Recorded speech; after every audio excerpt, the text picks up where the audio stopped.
Back to another edition of Three Black Pratt Grads. My name is Greg Claycorn. I'm a graduate from Pratt Institute in their photography department, and I'm here with my best friends, Kenneth Nelson to the left. Well, I'm not sure exactly. Raise your hand, Ken.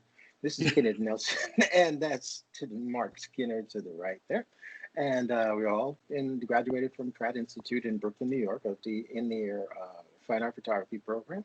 And we've been friends for all this time. Should I say how long? Since Yeah. well, we were, okay, we won't say how.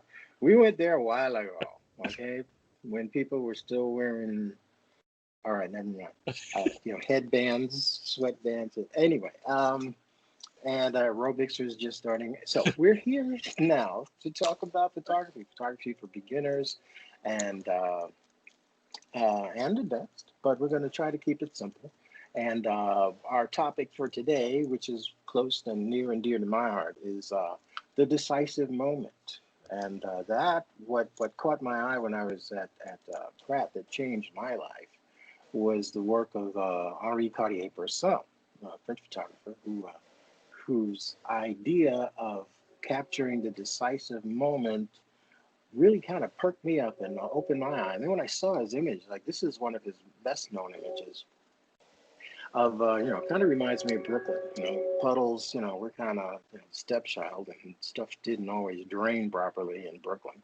Not like in Manhattan where everything had to be, Park Avenue, da da da, da, where all the money was. So this image always spoke to me. The guy's, running off a ladder and his feet are going to be soaking wet. But if he survives, if you don't know how deep the water is, it's just a moment that the photographer snapped that shutter, and he didn't have a motor drive. It wasn't like he could shoot video 30 frames and wait for that moment. Oh, let's select that one. He waited for the exact moment to snap the shutter, and the guy's just above the water there.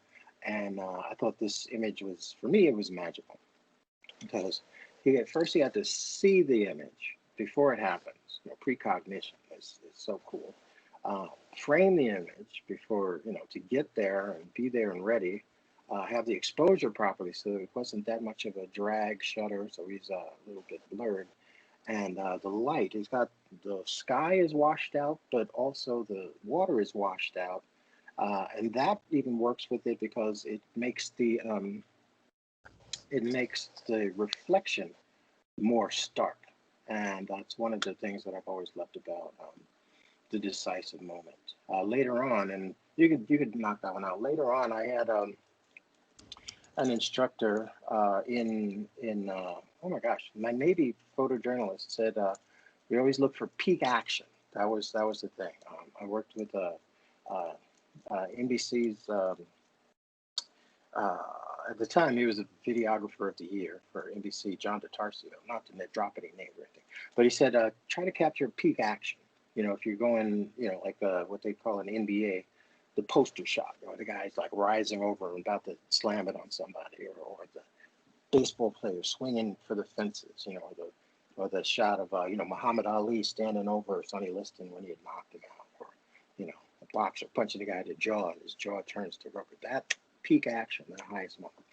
Um, well, fortunately and unfortunately, you go through life, and this is one of the images that I felt was, in the vein of the decisive moment. Uh, if you want to get some good shots, let your car break down or something like that, and be subject to taking the bus. I have nothing against the bus. Rode the bus all my life. It's in Brooklyn, and no problem with it. But you see stuff, and you keep your camera with you. That's a good good habit to form as a shooter, because you never know what's going to happen. And I saw this kid, and mother was like, "Stay over here, get in over here, and do this, don't do that." And he just saw his shadow and started jumping off that thing and having the best time of his life. And I was just, okay, how am I going to get this? So I was actually on the other side of him, near where the woman by the elevator was, and I saw him jumping. I saw the shadow, and I walked around and got behind him and waited. And I think about 3 or 4 frames, but this was my favorite because um, his left hand looks like he's touching his hip on his body, but on the shadow on the ground, it doesn't look like it's touching at all. So it was that moment that I was looking for, and I did pretty good. I think I captured it, but that decisive moment, when you add that to your visual repertoire, I think you got something you can try to capture when it presents itself. You're ready for it. So I'm going to So, kick it back to. Go ahead. well, I'm sorry. I want to ask you. So, is this a type of photo? How would you categorize this particular photograph if you had to put it in some sort of genre? Ah, genre. I don't know. I I mean, have would this. you say it's reportage? Would you say it's documentarian? Would you say it's fine art? Would you say it's some combination? But how would you describe it? Um, I mean, I've always loved documentary, or photojournalistic documentary images. So I mean, I'd like to keep it with that, seeing as how I enjoy photojournalism, and this, capturing the human condition, and not to make light of that, because there's a whole uh, genre, or a whole, man. I always want to think of like the FSA photographers who caught people in dire straits during the Dust Bowl, the mother and children, and a couple of the other photographers, and the just capturing people doing what they do always attracted me. So I'd have to say like a photojournalistic. I'd put it, if it was the genre, I'd say that. Does that answer your question? Oh yeah, yeah. I mean, I guess I have another question. This particular photo, how does the image size relate to whatever format you're using to capture this image? The image size of the Well, print, or the I mean, frame, or the how camera does frame? there's a specific width and height of this particular image. Is it the same size as the full frame? Is it cropped? Uh, what part Um, of creating this image is during the shot, or what's part of it is sort of uh, after? What's your um, process for selecting this image out of some of the others that you well, photographed? uh, go ahead. Is that it? No, no, yeah, yeah. Um, I uh, I selected this one because it was, oh my goodness, was the most fun, and well, visually for me, framing wise, the whole composition kind of worked for me. I believe it is cropped, but only because there was another person just to the right of the right edge of the frame, and they were cropped awkwardly, so I just cropped her totally out of it. Let's see. The framing, I just kind of like the composition of the squarer frame, because the shadow um, of the mother on the marshmallow shape there, for lack of Mm-hmm. a better term, and how it comes out of the corner and adds a leading line to the kid. So there's like this stair step thing going on in the from the right edge of the frame, you know, and it goes across and it kind of loops back. So that frame works for me. Yeah, I like this photo a lot. I think that it's a really great photo. A Bresson photo, you really get a sense of the connection between the lyricism of the Bresson's photo of the guy jumping into the puddle and this little boy jumping off the podium. I wouldn't have necessarily um, had the wherewithal to kind of understand that this is a really great street photo that I should get at that time. But I think you did a nice job with this. Yeah, thank you, thank you. I mean, I was just, like the decisive moment. You really have to kind of enjoy the moment. And I think somebody, oh, that was you. Wait a minute, that was you. You came up with that nickname for me, calling me Baby Brains. So I kind of when I'm shooting, I kind of keep that childlike vision. What would it be like? What was I like when I was a kid when I played with my shadow? ooh, how could I capture that? You know, then the adult kicks in with the photography training and says, well, how can I capture that? How can I make that a fun image? You know, without intruding into his world and without looking like a weirdo, you know, shooting children. Very Right. important. Don't Right. look Right. like a weirdo shooting children. You're absolutely Mark's right. kind of Absolutely right. sensitive to that. He has two daughters, and so don't shoot any pictures of Mark's daughters on without authorization. There. So that's just where that was with that. And thank you for the compliment. Appreciate that. You're welcome. Who is next? Are you up next, Mark, or Ken? You going to go next? I'll Because I go want to next. come back. I have some other, but I want to get this rolling with Okay. Kenneth Nelson. Okay. Turn it over to you. Thanks, Greg.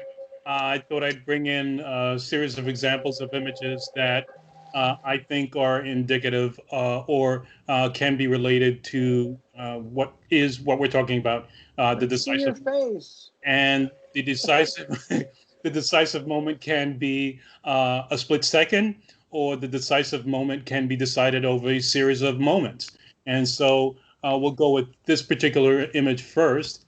I And love that image. all Sorry, right. go ahead. That's the polar bear in the cave. Oh, excuse me. No, no, not that one. Okay. No, no, no, no, no. So, right, because what happens is that, of course, as a street photographer, what I like to do is I like to stand there and let things happen in front of me. And so what happened was this was happening in front of me. And what happened was this person at this festival was standing. She was walking up and she stopped to take a bite of the pizza, and the pizza just did what it did, which is New York Not City pizza. New York City pizza. And Oh so yeah. the camera, as you can see, the camera was set low at my chest, which is what we call from the hip. And as she walked up and she started to eat the pizza, I think I took about 3 frames of this. And the frames were taken not in succession, like click, click, click, click, click, but more like click, click, click,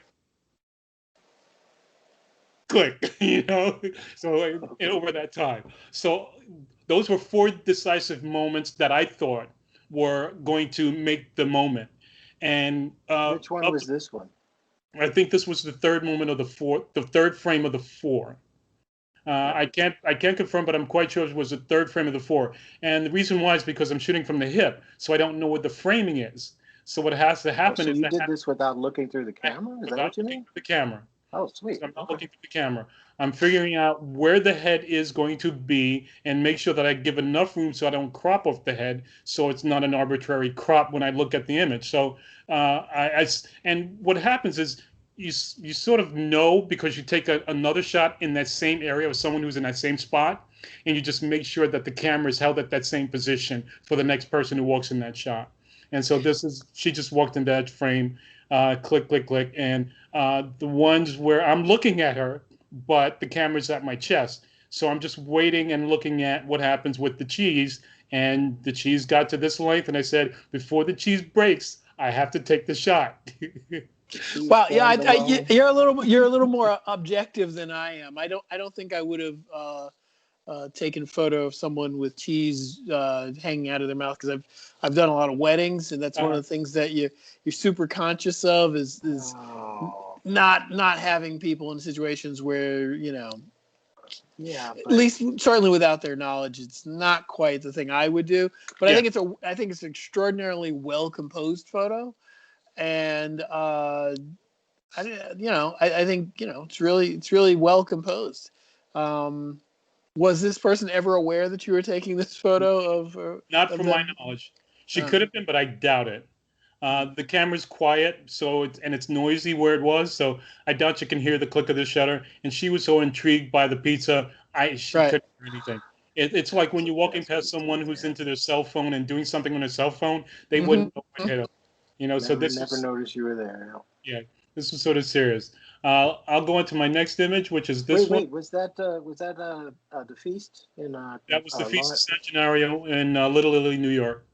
Okay. Yep. Okay. Man, I missed that. Are they gonna? I wonder. I hope this COVID hasn't killed that for this year. It didn't go on this year, so it was canceled. Oh, Yep. okay. Yep. All All right. right. That's worth anybody come people from around the world to see that. Yeah. But go ahead. Yeah. This image is actually shot on film, and this was a little bit more contemplative. And this just happened in front of me while I was there. And again, you could see the camera is at a very low angle, so therefore I'm not looking through the camera. I'm pre-visualizing where the frame is, and I'm waiting for something to happen. So I know that something's going to happen because the person way in the back is something's going on, and you can feel the energy is going to happen. And Okay, so when you as say these the person way in the back, you mean, okay, there's this like a dominant and then subdom. That dude. yeah, Okay. this All right. guy All right. right here, and, Okay. and Right. there's something going on, and you know something's going to happen because he's very energetic, and he's vocal. And so as the people are walking by, he lifts his hand up to sort of like shake his finger at them. Ooh. Okay. And that was the moment that I decided, hey, that is the decisive moment for this particular one. And this only happened that moment. So I had to wait until, as you said, Greg, the moment of heightened expectations or heightened energy within the frame. And that's where this happened at. And I think Peak once action. he let his hand down, I think this other person over here with the cup in his hand was out of frame, Excuse me. gone. So it only lasted for maybe a half a minute, half a Mm, second. I'm sorry, half a half a second. second. Yeah. Peak action. Peak action was the biggest thing. Yeah. Yeah, yeah. Um, yeah, totally with you. I mean, you catch, you know, go ahead. Go ahead. That's a Okay, cool shot. good. We'll just go on because I just It's want. okay. I think it'll age well. I think like about 10 years, Yeah, it'll be extraordinarily fascinating. Right now, because I live in New York, I go, oh, okay, yeah, I get it. That's what it's like to be at Yeah. that kind of event or in that kind of space. Okay, So but I what get it. what was going on? I can't. I don't have Or my it's people just glasses. crossing. yeah. This Okay. Now particular, is well, he this of course, I've always when I'm somewhere, it's usually an event. In this okay? particular event, it was the National Puerto Rican Day Parade in Oh, sweet. Manhattan, Okay. New Yeah, York yeah. City. That's a good time too. Now, Excuse me. is he like in costume or is he like homeless or I don't know if he's homeless or not. okay? Couldn't Was he tell you. he was just into the event though? He was not into the event. He was into his own stuff, making, he was speaking to himself. Oh, okay. So You he know, had he was out there challenge. just, Okay. yes. And it seems like he's speaking to the other people, but in fact, they're just ignoring him because they know he's probably speaking to himself. Ah, Wow. okay. All right. Okay. Okay. Do Ah, you do capture? I don't. I'm sure you do it on purpose, but you do capture like uh, social situations. You know, like yeah. the one you showed a while ago with the guy in his polo crossing the street, and it was like a disparity between rich and poor and have and have nots. But go ahead. Okay, go ahead. Sorry. All right. Well, in this particular one, of course, this is part of my Coney Island house images. Hmm. And so these guys are just dancing in a circle, and you're just waiting for that moment in which there's symmetry, or there's something of some multiple elements are coming into shape. And as I think if you've read, or at least from Henry Cartier-Bresson's book, form, shape, design, and oh man, the moment. Oh gosh, I wish I could recall this. There were 4 or 5 elements that he speaks to in the Decisive Moment, the book, and this one just fits the bill for me exactly. There's just this X that's going through the middle of the frame. His legs converge in the middle, and it sort of creates this X form. And I just thought so that I think that that's a pretty an intriguing idea, and everything else about the image just comes together. So I'll just leave it like that for now, just for brevity's sake. Mhm. Okay. All right. I like the image. Okay. Go ahead. Like a lot. Yeah. This one's a social situation that Greg spoke to. Because this is part of my series called the oh my goodness, the space between us, Hmm. and what it basically involves is the convergence of people in public places and how they interact and what they do. In this particular instance, this is a street corner in one of the shopping areas of Manhattan, and there's just a crowd that wouldn't let this person pass through, and they were just crisscrossing her, and she couldn't get through. So she just decided, I'm going to hold up my hand and push my way through. So at the moment where she puts Wow. something in, coming through, coming through, coming through, coming through, that that's the moment that she did that. So how do you think this series is going to mutate as we leave quarantine and the pandemic, like next spring or next winter when things kind of resolve, this winter when they resolve, kind of resume, Yeah. not resolve, resume.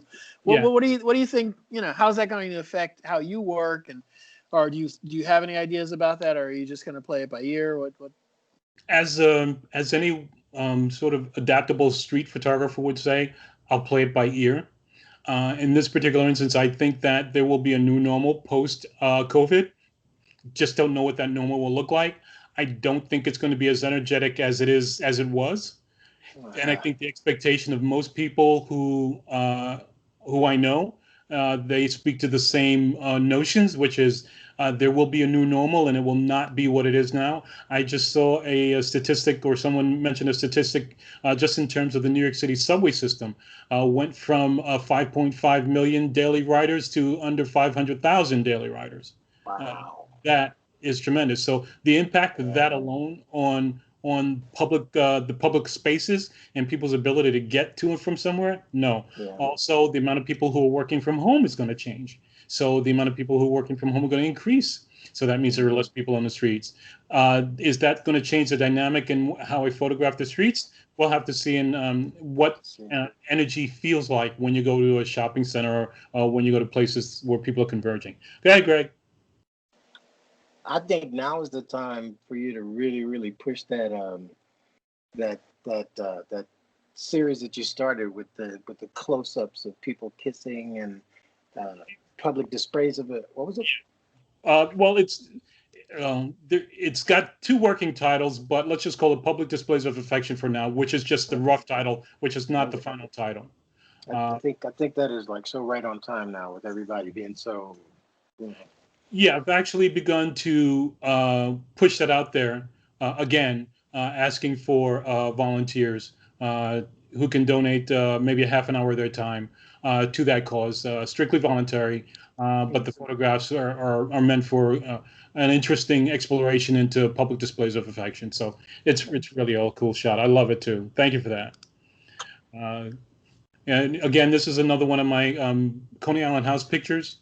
But there's an interesting thing about that's going on here that I just love, and I just love when fabrics flow.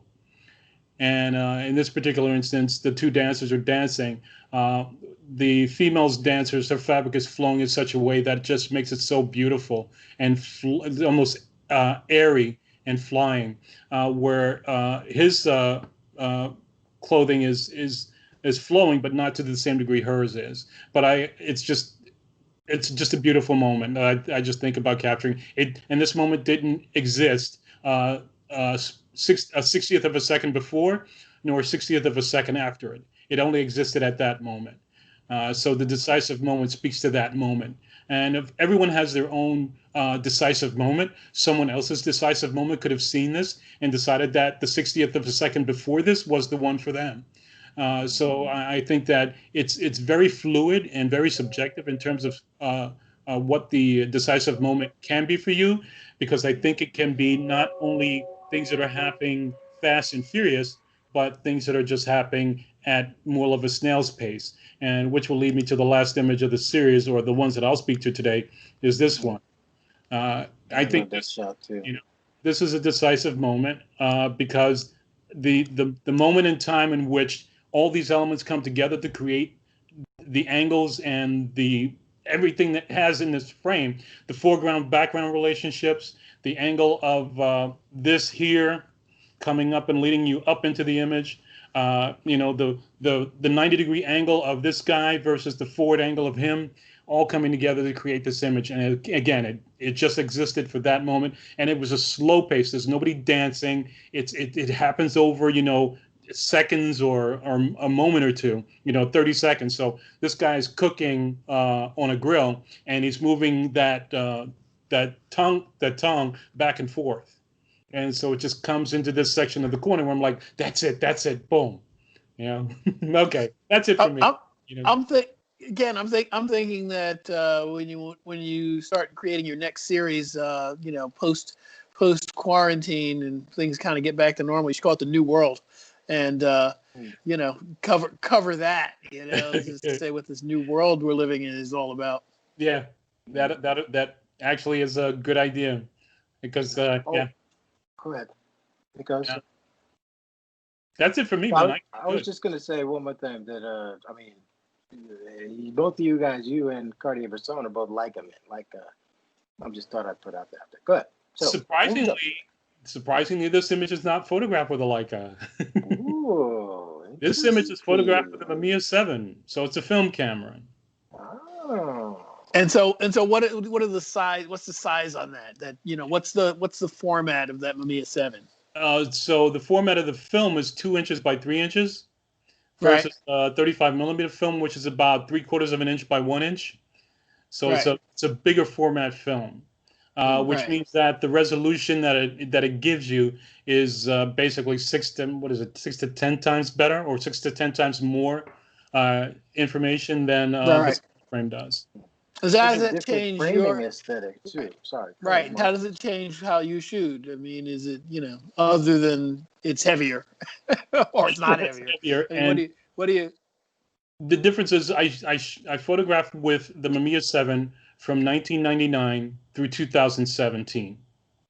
Okay, and I love that camera. I still love it, but I realized what its pitfall was. It's a slower camera than the Leica 35 millimeter camera, because first of all, you're relegated to 10 frames on a roll of film.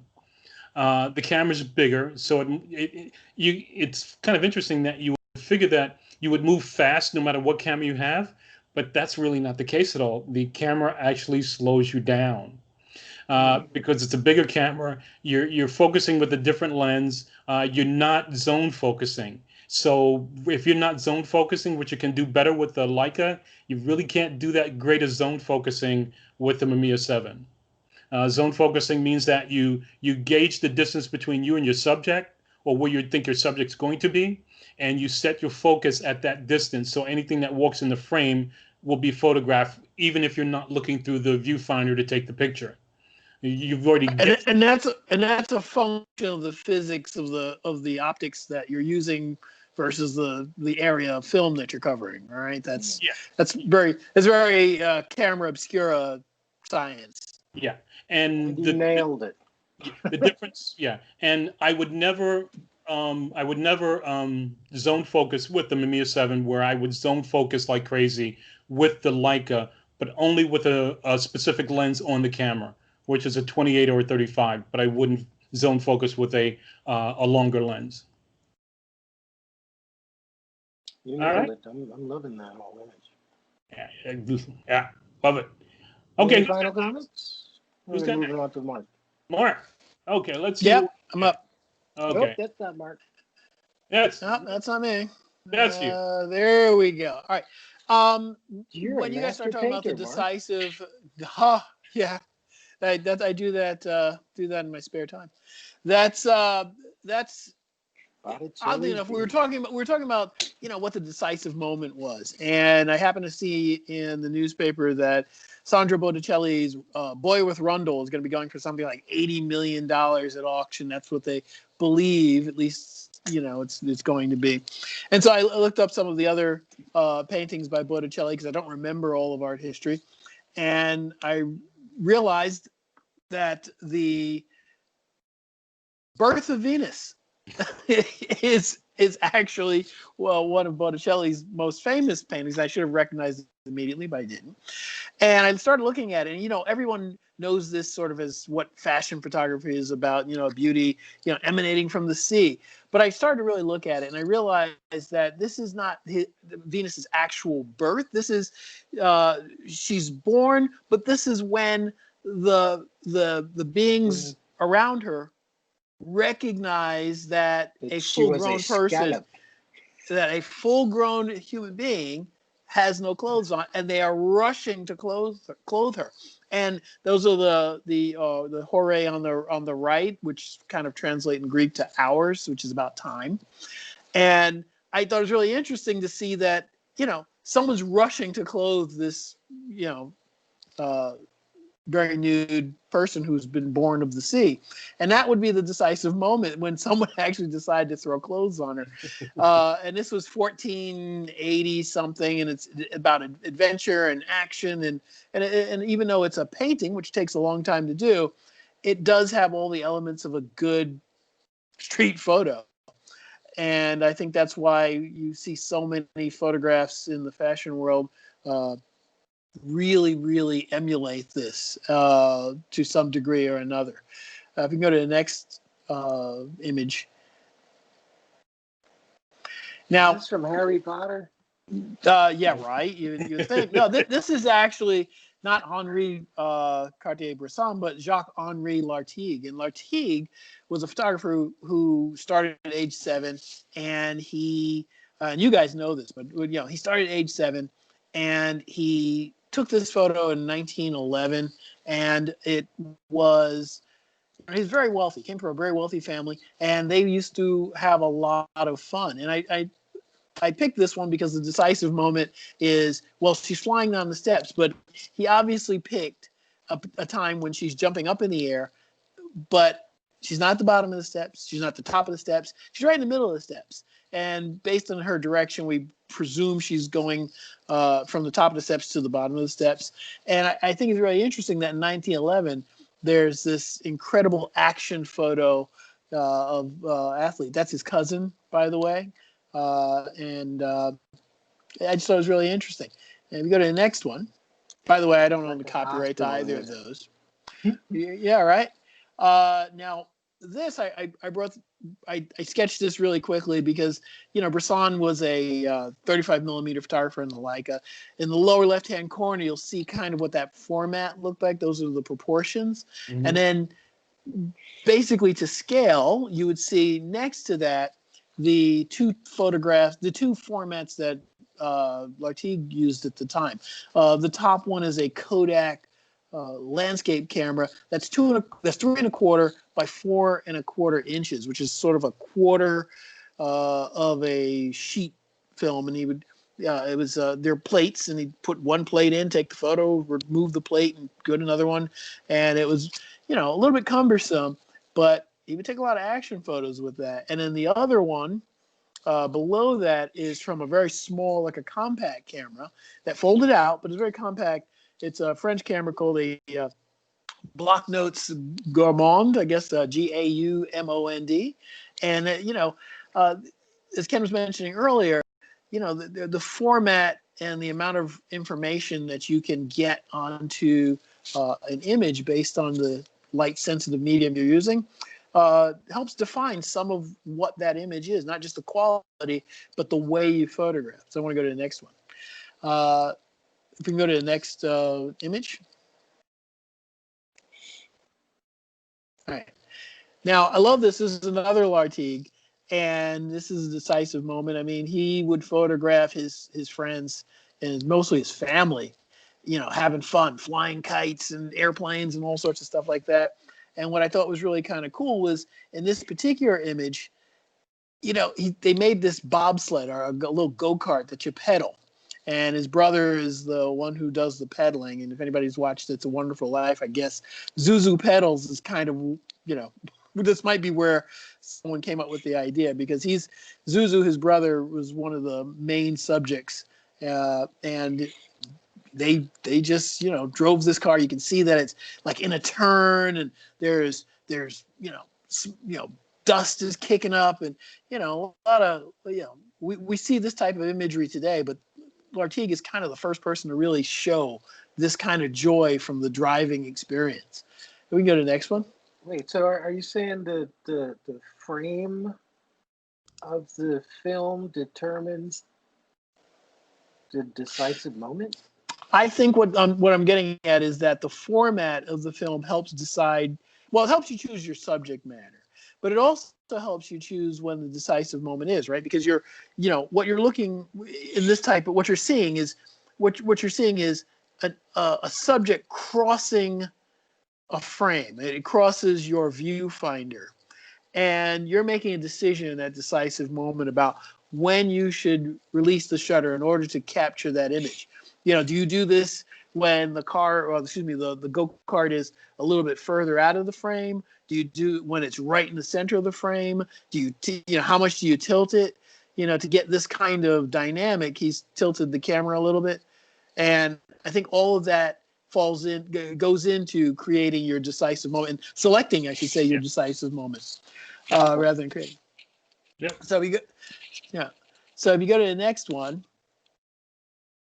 and this is mine. Now, oddly enough, this is a full frame, or actually mostly film. I think I cropped a little bit. A smartphone image. It's a children's bounce house in a Brooklyn block party, and it's an inflatable toy, and the kids got to jump around, and just as you, Greg, were talking about how this kid was jumping, and you could get a sense of how you should photograph this. You can watch the kids playing. You can take a few photographs, and I think what happens is the kids, with a group of kids, they kind of fall in line. They kind of play together, and they get their own, synchronicity that helps photographers. And I think that's probably why we see so many photographs of kids playing. Not only are they relatively oblivious of someone just taking the picture, and it also always reminds us of our own childhoods and how much fun we had. I think also they get into their own, they synchronize, and I think in this particular photo, I did a few frames of this with the phone. It was a Moto Z, by the way. It's my wife's phone. She said, "Hey, go take some pics." So I went and took some pics. I found that really the two figures in the center and the figure on the far right really make the photo. The fact that they are angled in a way that is reminiscent or suggestive of the angles that the rectangle shape of the bounce house makes, I think that helps with the composition. There's also the idea that the foreground's got this bounce house that's fully inflated at the top.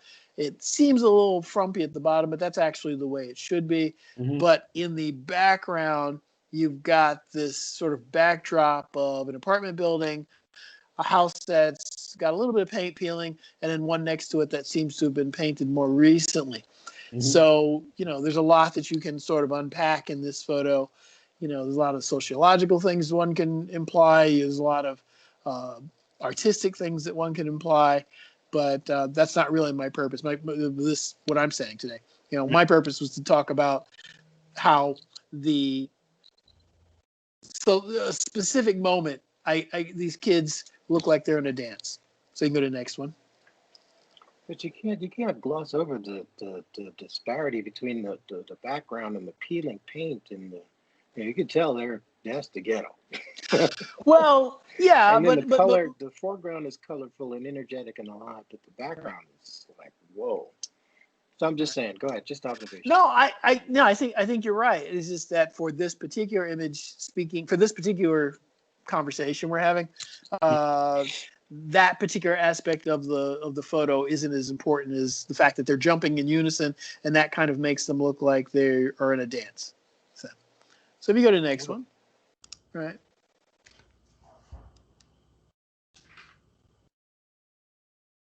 You got it? You see it? Please, here we go. They look like they're waiting to be paddled. Well, it's funny. When I was a kid, a lot of kids used to play in the fire hydrants that didn't have those little sprinkler things on. I'm a little older than the sprinkler attachment. Uh-huh. And one of the things that fascinated me about this when I saw these kids doing this is I've never seen in my life kids all in line bending forward to get the sprinkler on their face. And that seemed like sort of a new development in hydrant play. You Yeah. know, before most people, orderly hydrant play. yeah, you know, you know, when I was a kid, people tried not to get, you know, pushed into the car across the street from by the force of the water. And I think this particular photo, this is basically a full frame. I did sort of put a faux negative carrier look on the outside. This is a couple of years ago. I did that because I'm very much a fan of the 35 millimeter full frame street photography aesthetic, despite the fact that I don't really do it that much. This was done with a Nikon D7000, I believe, and With the we were traveling. telephoto. Yeah, there's some compression. Yeah, it's what is it? 70 to 200, and you know, I was lucky. To me, what really makes the photo not just the kids in line like that, because they probably do that a lot. They seem like they are very much, you know, used to doing that. But I think it's the kid on the right, and the fact that the kid that he's looking back. Not only is he's got his leg kicked like he's, you know, he just kicked off with the scooter, but the fact that he's looked back at me for some reason, and all these other kids haven't. Or, you know, or toward me, I should say, not at me, but toward me. I think that's what really that moment when he looks back gives us a sense that this is not set up and that, you know, it's real life, and that's a decisive moment there. Yeah, and I think one of the things that works for me is just not only that he's looking back, but that his body posture and his body angle is very much similar to the kids under the hydrant. So Right. so I mean, that to me is one of the clean items, man. That for me, that just solidifies it, you know, because his torso is angled forward, so his butt is sticking out, and the same way the kids are under the hydrant, man. So that brings me and makes the relationship back, and it creates this amazing dynamic where it's the opposite. You're almost looking at a mirror in a way. You know, he's the right side of the mirror, and they're the left side, and so they're one. You know, so it's really great. Right. Part of Right. So you can go to the next one. it. Yeah. Yeah. All right. Wow, you're a So, bad mofo, Mark. No, I wish. This is, if you go to the landing page of the Ford Bronco, this is what was there at least 2 days ago. It might be for a while. The Ford Bronco, the new Bronco hasn't even come out yet. And this is a photo that's there. And I only use this to illustrate that the idea of a car that is so right fun to drive. Yeah. Right. And it's 109 years later. And that idea, and to just really kind of show you how great Lartigue was, if you really look at his stuff, you'll see he did all of it before almost anyone. And because he was very wealthy and he had the money and the means, and he was in an area at the time in France just before World War I, and he really had an opportunity to photograph a lot of people doing really interesting things, and he did that for his whole life. And so what I said about this picture is that, you know, it's an advertising agency picture, extraordinarily well done, but I just wanted to speak to the idea, and I only own the copyright on the two pictures that are in the middle, the bounce house and the kids in the hydrant. The rest of this stuff, I'm just talking about this because I thought they were such wonderful pics. But this is Ford's. The car hasn't even come out yet. And I know I'd love to get one. I'd love to buy one. You know. They've been talking about this for a couple of years, though, right? They've been talking about reintroducing the Bronco for a couple of years now. Yeah, they shut it down a little bit after O.J. Simpson was on the highway in that high-speed chase or low-speed chase or whatever it was. O.J. had a Bronco? Yeah, it was a white Bronco. Please and don't even. Well, no, all I was going to say was that they found that sales were not as what they were after that, and so.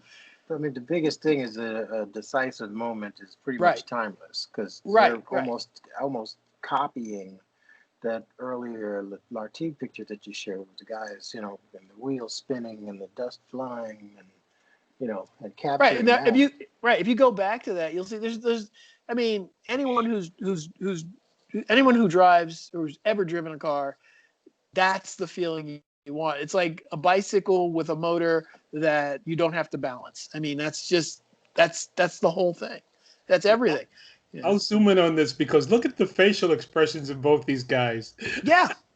One is exalted. The other one, the driver, he's just trying to stay inside the car, and his face is so contorted to the point where he's just trying to keep the dust out of his face. It's Right. cool. Right. Now, I mean, if the horizon were level, it wouldn't have the same energy. If those kids like if those guys like they're 109 years older than me. Those those gentlemen, if they weren't looking like they were having the time of their life, I mean, everything that goes into selecting the optimum moment. You don't need a video of the car, of the go-kart rather, being pedaled or whatever, because everyone who's ever driven knows that that's what you want to do. I mean, they make movies where you can watch people do this. Yeah. So it's that's how much that experience means to us. And so I thought, as a decisive moment, it's probably one of the best decisive moments in all of contemporary Western culture, despite the fact that we do tend to really look at more of the human condition than just having a good time in a car. But there's a whole culture around it. Yeah. So that was really it. Okay. For the sake of moving along, let's move over to Greg and finish it up. Yes. Oh, hi. Yeah, I peak action. I love this shot. I don't know how I got there or how I saw that, but the little kid is just such a moment. We were all there. We we wanted that one goldfish. Yeah, that one. No, not that one, mommy, but they're all goldfish. They all look alike. I want that one. So mom is picking it out. He did the eyes. I like that moment. And his eyes. Okay. All right. That's my decisive moment for that. So moving right along.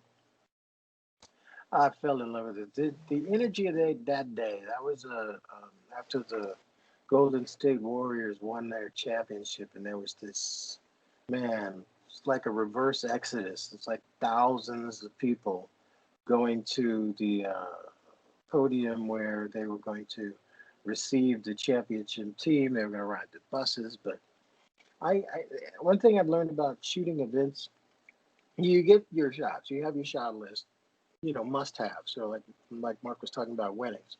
You got to get the kiss. You got to get, if they're jumping the broom, you got to get them jumping the broom. The bride's entrance, the groom's entrance. The tear. You got to get those shots. But a lot of the best shots I found happen offline.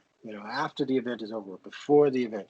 This was after the event, and I just thought, this little girl, you just could not take that ball from her.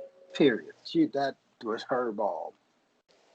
And she loved her dad, and they were just having a moment together. And the ball's half her size. It probably weighs as much as she does. But he will never get that back. She's gonna bust the move, and she's gonna rise and rock the rim on that brother. I just love this image. So that, okay, moving right along. I think it's great. I love it a lot. I like it a lot. Okay.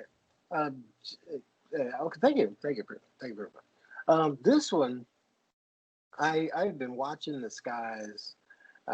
This is up Sacramento Bay Area, of course, Golden Gate Bridge.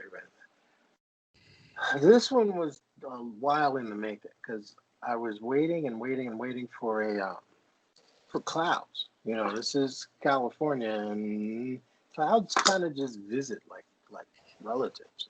And this week I watched, and they said, "Oh, we got some clouds coming in. We're gonna have some weather." So I beat feet. I got out to the Bay Area, crack of dawn, and it was actually stormy. And I don't know if you can see it in this. I didn't know that this was a thing, but in the background there's like a surfboard. Yeah, right there. just they're out there surfing, just yards from the rocks and everything. And just as this wave came in and hit the brakes and threw all this water up and chased these kids, they weren't ready for that. The What I guy in love the about background wiped out, and the surfboard is up in the air. But I just love the energy of this one. But go ahead. what I like about this one a lot is that you have the two bits of ocean spray that are separate, and there just happen to be people in those same areas.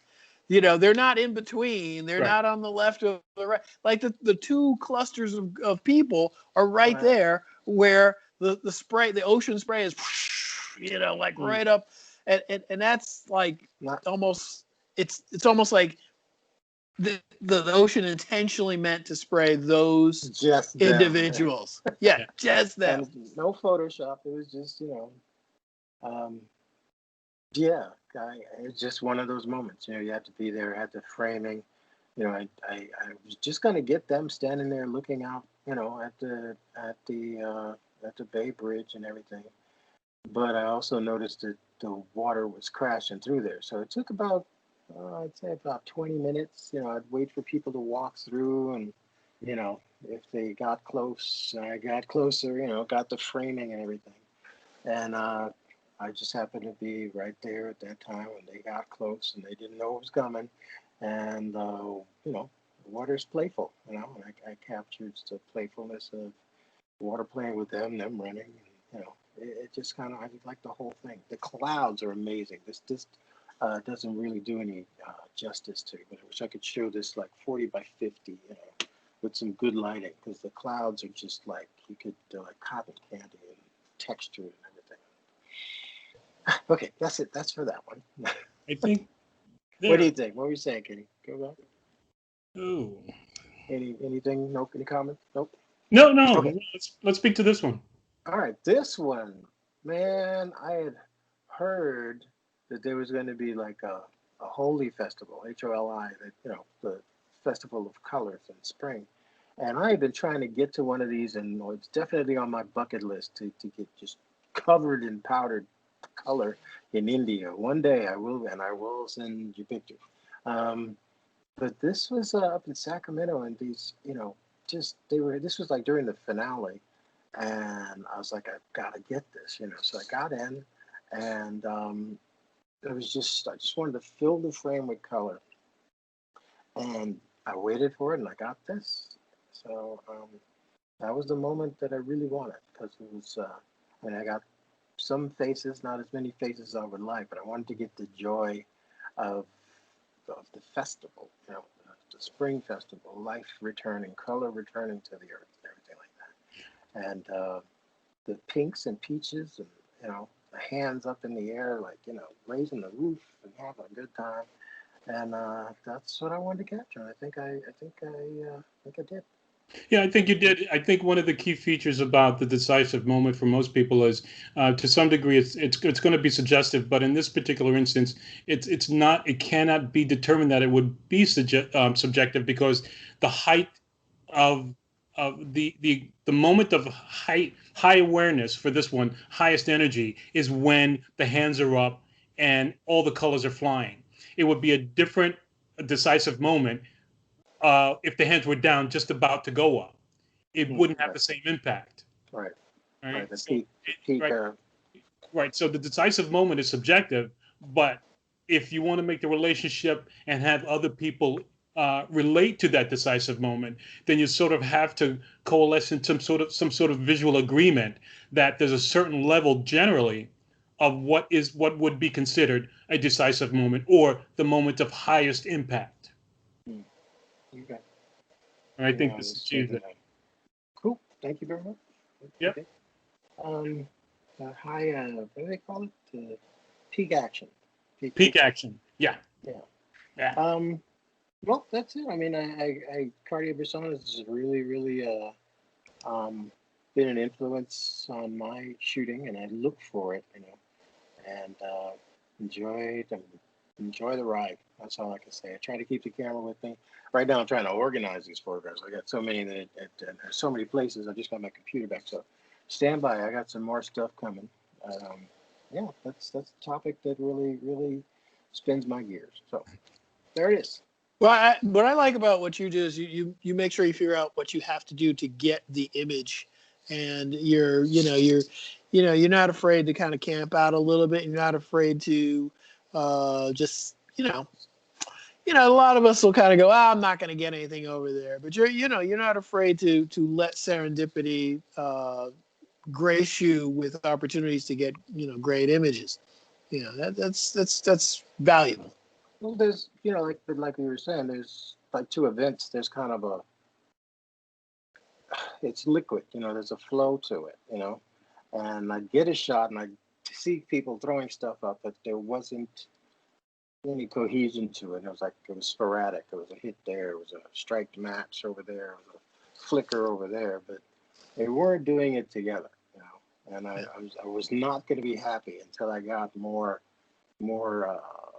energy out of them and all together. And there was a couple here, and I stayed there. I stayed there about an hour or so, and it wasn't until they realized that they had a whole lot of unused powders, and the event was about over, and these people were going to have to take these things back home with them. They're like, oh no, they've just pulled out all. I was like, okay, it's coming now. And sure enough, everybody grabbed a bag, and it was just like the grand finale at a fireworks show. And Cool. I was just glad that I stuck around to get it. And I'm pretty pleased with that image. That's it. That's it for me. Very good. That's it for me too. All right. So this has been three Black Pratt grads talking about photography for beginners and not.